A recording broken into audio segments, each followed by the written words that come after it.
तो साधु असली नकली का प्रश्न था। और दुर्भाग्य ये है कि कुंभ में वास्तव में साधु संतों का जो स्नान होता है देवताओं के साथ होता है। हर अखाड़े के अपने देवता हैं और उन देवताओं की प्रतिष्ठा है, उन देवताओं का महत्व है।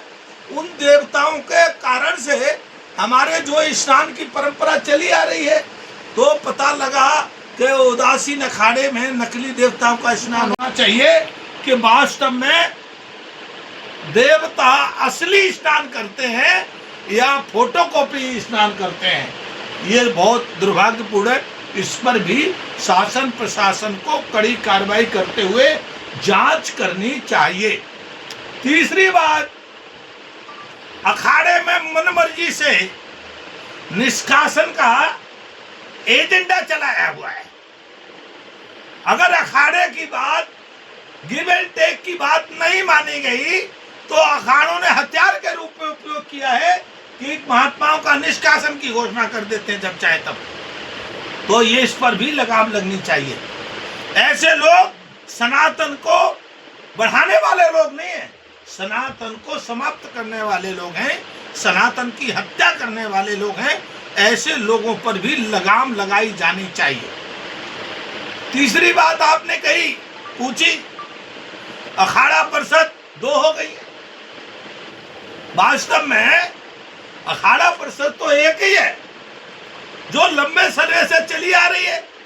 आपको जानकारी होनी चाहिए, पहले नरेंद्र गिरी अखाड़ा परिषद के अध्यक्ष होते थे, उनके बाद श्री रविंद्रपुरी नरेंद्री अखाड़े के अध्यक्ष बनाए गए, सर्वविदित है। और उसके बाद सामूहिक रूप से उसका सबको बैठा करके कोई प्रयास नहीं किया।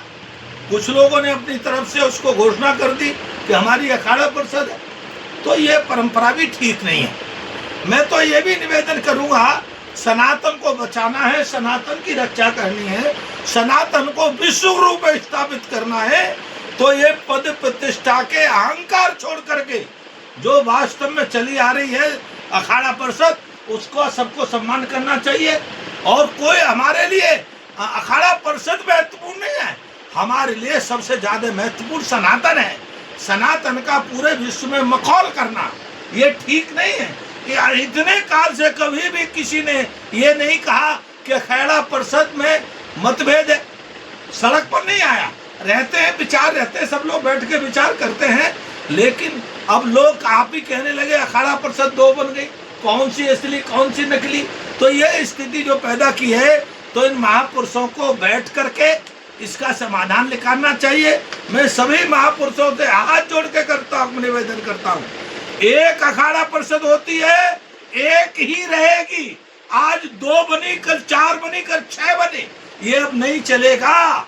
केवल एक ही अखाड़ा परिषद को हम लोग जानते हैं और केवल 13 अखाड़े हैं जो उस अखाड़ा परिषद के अंतर्गत आते हैं। तो ये कहाँ से नई बातें 14, 15, 16, ये कोई बात का अर्थ नहीं है। इन बातों पर भी नियंत्रण लगना चाहिए, ऐसा मेरा आप सब लोगों के माध्यम से निवेदन है। आप सबको बहुत बहुत धन्यवाद। आप गुरु पूर्णिमा पर्व आप पधारे, आप सबको पत्रकारों को मैं बहुत बहुत धन्यवाद देता हूँ, आशीर्वाद। धन्यवाद।